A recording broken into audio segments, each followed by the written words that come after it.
Pada teks prosedur tersebut, kita dapat menentukan bagian-bagian dari teks prosedur tersebut. Seperti yang pertama itu ada judul. Judul dari teks prosedur tersebut adalah cara memasak rendang. Selanjutnya ada tujuan. Tujuan biasanya itu berisi definisi atau penggambaran topik yang akan dibahas. Struktur tujuan terdapat pada kalimat pertama, yaitu pada kalimat rendang adalah salah satu masakan khas Indonesia yang terbuat dari daging dengan bumbu bahan dasar rempah-rempah. Selanjutnya ada alat dan bahan. Seperti yang dipaparkan pada teks, terdapat bahan-bahan yang digunakan, seperti 1,5 kilo daging tanpa lemak, 2 liter santan dari 2 butir kelapa, dan sampai seterusnya.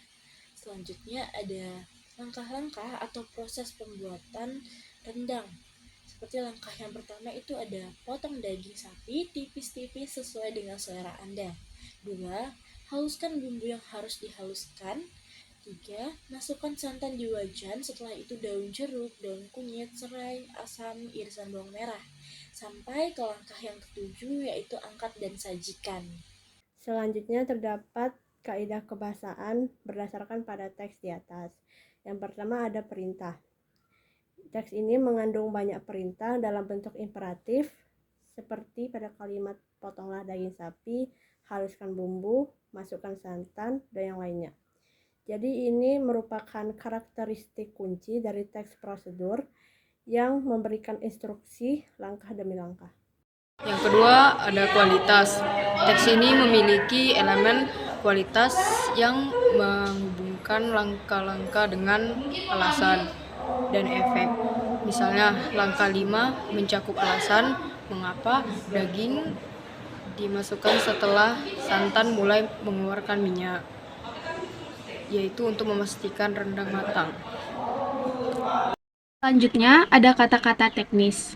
Teks ini menggunakan banyak kata-kata teknis seperti bumbu penyedap, lengkuas, jintan, dan sebagainya. Ini memberikan kejelasan dalam instruksi memasak dan menunjukkan pemahaman tentang bahan dan teknik memasak. Selanjutnya ada persuasif.